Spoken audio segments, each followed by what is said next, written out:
Chers adhérents, bonjour à toutes et à tous. Je suis ravie de vous retrouver pour notre actualité du mois de février. Le mois dernier, vous avez été nombreux à liker mon message de vœux et je vous en remercie.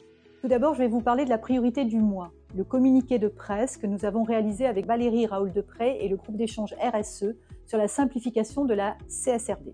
La DFCG appelle à une simplification rapide et à une plus grande cohérence des textes législatifs du Green Deal européen pour favoriser la transition environnementale et sociale de l'économie sans pénaliser la compétitivité des entreprises, notamment par une charge de reporting inadaptée. En vue de la proposition Omnibus annoncée par la Commission pour le 26 février 2025, la DFCG plaide pour une refonte du cadre européen en matière de finances durables. Nous appelons à des réglementations ciblées pour d'une part éviter d'exposer les entreprises, notamment les petites et moyennes, à des normes disproportionnées que les concurrents des pays tiers ne sont pas tenus de respecter, et d'autre part leur permettre de mieux anticiper les impacts et risques tout en identifiant et accélérant les opportunités de transition. Dans ce contexte, la DFCG plaide pour 9 mesures.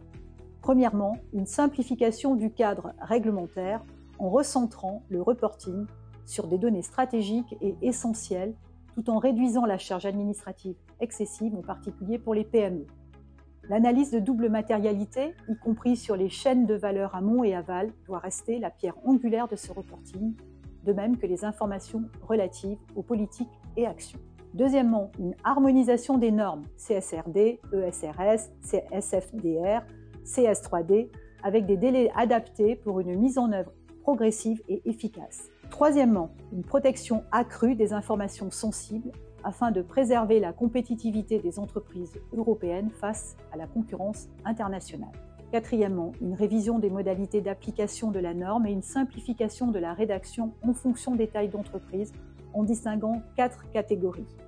Pour les petites entreprises non cotées de moins de 50 millions d'euros, la DFCG propose une norme simplifiée volontaire, la VSME. Pour les entreprises situées entre 50 et 450 millions d'euros, adapter la LSME en reprenant la structure des ESRS sur 3 ans avec une progressivité dans la couverture des enjeux.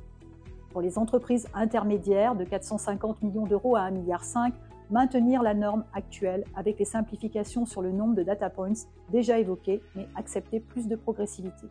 Et enfin, pour les grandes entreprises, garder la norme actuelle avec une réduction d'au moins 40% des data points qualitatifs et accorder une période de transition de 2 à 3 ans pour les data points quantitatifs, notamment monétaires. Cinquièmement, une rationalisation des plans de transition climatique avec des définitions claires alignées sur l'accord de Paris. Sixièmement, un report de 2 ans de certaines obligations, notamment en matière de digitalisation et d'audit, pour permettre aux entreprises de s'adapter progressivement.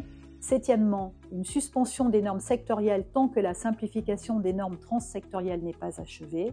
Huitièmement, clarifier et encadrer davantage la progressivité des travaux d'audit en introduisant un niveau d'assurance intermédiaire entre l'assurance limitée et l'assurance raisonnable, permettant d'améliorer la qualité des données collectées. Et enfin, neuvièmement, reporter l'application de la CS3D de 3 ans pour évaluer pleinement son impact potentiel sur la compétitivité des entreprises européennes. La DFCG représente 3600 financiers d'entreprises françaises, grandes, moyennes et petites, prêts à soutenir la transformation de l'économie pour une plus grande prise en compte des enjeux environnementaux et sociétaux. Son objectif est d'améliorer la qualité et la transparence du reporting de durabilité, tout en veillant à ce que ce cadre reste opérable, progressif et soutenable financièrement. En conséquence, je compte sur chacun et chacune d'entre vous pour soutenir la position de la DFCG et je vous en remercie. Il nous reste maintenant à aborder rapidement notre programmation des grands événements de l'année, que vous puissiez bloquer les dates dans vos agendas. Alors, il y aura le dîner VIP et sur invitation sur le thème de l'intelligence artificielle le 12 mars 2025 au Shangri-La. La rencontre du contrôle de gestion avec la remise du prix contrôleur de gestion et meilleure mémoire en contrôle de gestion le 26 juin 2025 à l'Étoile Business Center. Les assises des services publics le jeudi 2 octobre 2025 avec là aussi une remise de prix du directeur financier public. Et enfin, le congrès annuel, le Financium, le 19 novembre à la Maison de la Chimie. Je vous remercie pour votre écoute et vous donne rendez-vous pour le mois prochain pour MH L'Actu DFCG.